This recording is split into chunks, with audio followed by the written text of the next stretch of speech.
μάλλον ούτε η ίδια η Ρομπέρτα Μέτσολα δεν πιστεύει πια αυτά που λέει, όταν διακηρύσει ότι η Ευρώπη είναι ανοιχτή στις επιχειρήσεις και ότι έρχονται καλύτερες ημέρες, δύσκολα πείθει ακόμη και το ακροατήριό της, διότι η πραγματικότητα που βιώνουν εκατομμύρια Ευρωπαίοι, πληθωρισμός, υπερφορολόγηση, αποβιομηχάνιση, ενεργειακή ανασφάλεια, δεν έχει καμία σχέση με το παράλληλο σύμπαν που περιγράφει η πρόεδρος του Ευρωπαϊκού Κοινοβουλίου.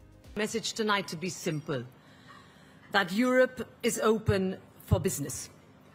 The European Parliament is simplifying, we are consolidating, and we are working to see our transatlantic economy grow even stronger. And you will not often hear the President of the European Parliament say this, but I can tell you that you will say the following words more and more often.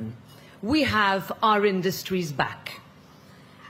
Allow me to start by stating some facts. We are, first of all, the world's single largest market.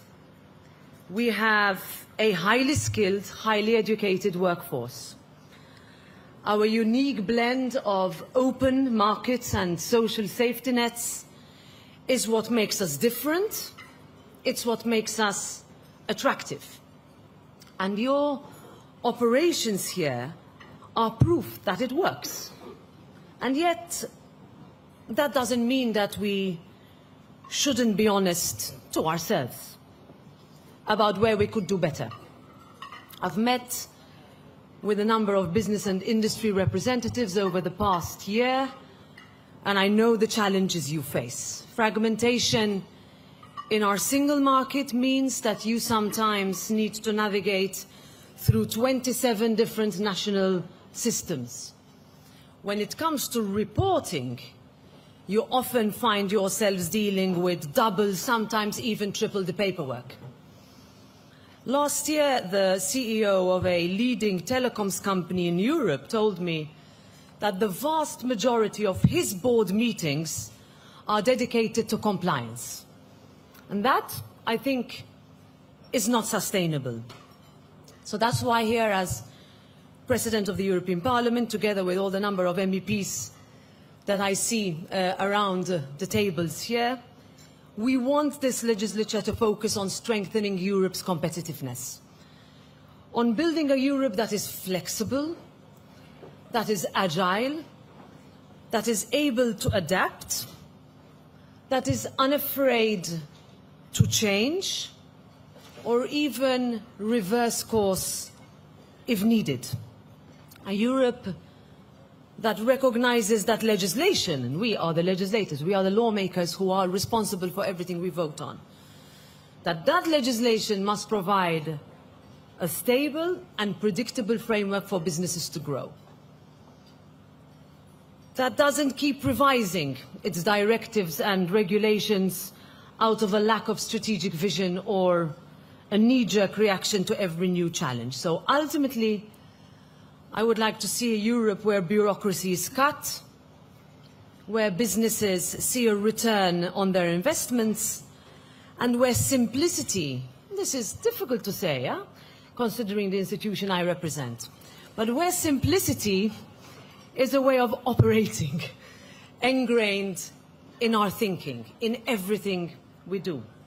That is one commitment that I wanted to share with you tonight. And I can also assure you that it is one that runs deep throughout our entire complicated house. A year ago, just exactly a year ago, voters elected a very new, very different parliament.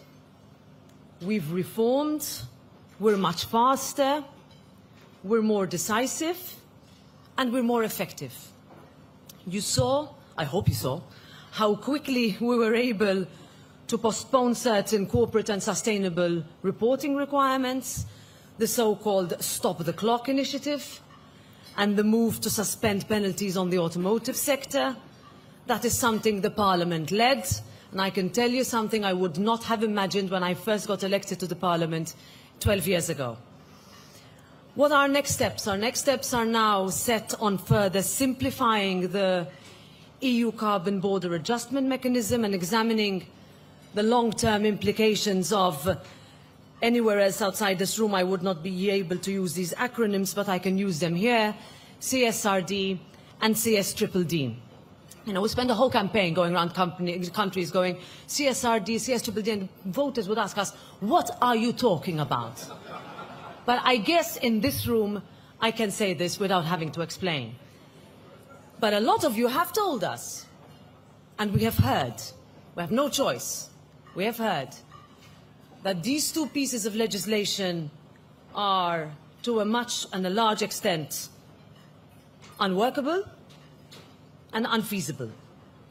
And we hear that, because as co-legislators, we understand the responsibility that we have, beyond anything else, to make things easier, simpler, smoother.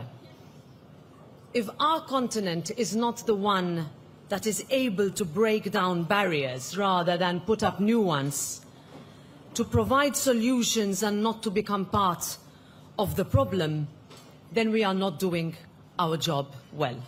Our companies are connected as our way of life.